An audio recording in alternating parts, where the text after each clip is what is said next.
Um, I want to talk a little bit about my experience in Japan so far. And I have been here for almost 2 years. Right now in April, it will be 2 years since I arrived. And the first year, it was really about adaptation, okay? So here we have 2 semesters per year. So we have spring semester, and then we have autumn semester, fall semester. You know what I mean?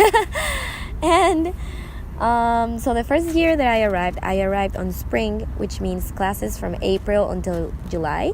Then vacations from July until September. And then the fall semester is from September to January. And then we have February and March, and then again on April. So my first year, it was really crazy. I never studied abroad before. I never lived by myself before. I didn't speak Japanese that much at all. I mean, in terms of speaking, no. Like, I could say some words and I knew the writing, so hiragana and katakana, but nothing else than that. My English also, it wasn't the best, actually. The only moments that I used English, it was when I travel. And it doesn't even count because it was more like, oh, can I have a spoon type of English. It wasn't like constant conversation. So yeah, it was pretty crazy because I just graduated from high school and then I decided I wanted to come to Japan because I really like Japanese and sounds like an amazing country, something way beyond the things that I know. Like, it's so different. Every time I see something online, some YouTube channels, some, I don't know, reading, because I was reading kind of literature, Japanese literature, and that also really attracted me. And also, famous Studio Ghibli movies. So I was really into it. And for me, it was something I never have seen before. Because I was lucky enough to travel to Europe. And I knew how America was. And I live in South America. So there were only a few continents left. And yeah, why not Asia? And Japan was like my option number one. So after I started kind of like learning hiragana and katakana and some words, I was like, okay, I'm going. I like the language and I want to try. And I did. So I just gave this background information. Sorry, it's like getting really, really cold, so I'll put my jacket on. I give this background information because from then, I just want you to keep in mind that the first time that I arrived, I was a baby, like being born. I didn't know the language.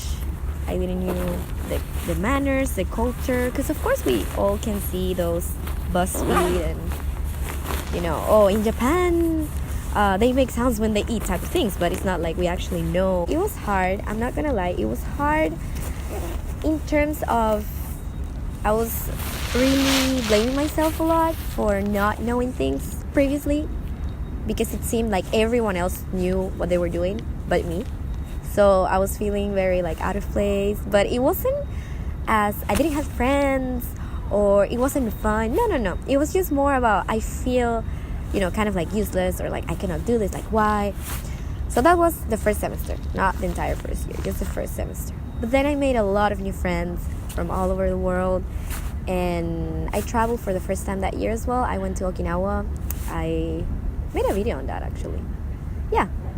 By the time I was in Okinawa, I was so much better. Another thing about Japan in the second year is that I really started to learn the language beyond just being able to speak, but understanding the culture better, being part of what it is here, which is beyond just speaking the language, is, all the like bowing and being silent in the, like when you're commuting and everything, inside of the bus and the train, everything, you have to be very respectful.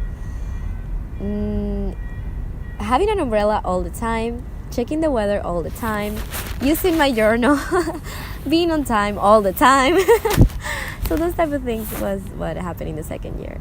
What I felt at the moment that I choose to come here, which was I want to be in Japan, I want to come, and I want to grow. The thing is, when I thought about that, I didn't knew in what way I wanted to grow. I just knew I wanted to grow. I just knew I wanted adventure. I know I want to go to Japan. I don't know why. I don't know what I'm going to do there. I just know I want to grow somehow, and I'm going to learn these things, some like language somehow, and I'm going to live my life somehow. And then that's what I have been doing. But from last year, now I know what I want, which is here in my 2018 one. I want also to share my goals for this year, which is, I guess, what I had in my heart, but I didn't know by the time I decided to come here, by the time I decided to, just go away from my comfort zone, from my home, from my friends, from my family, and decide to start a journey by myself in another country where they don't even speak Spanish. So this was in my heart, I think. It was always there. I was just distracted by a lot of noise and a lot of like adaptation and a lot of, society and cultural things and religion and everything. I was just super distracted.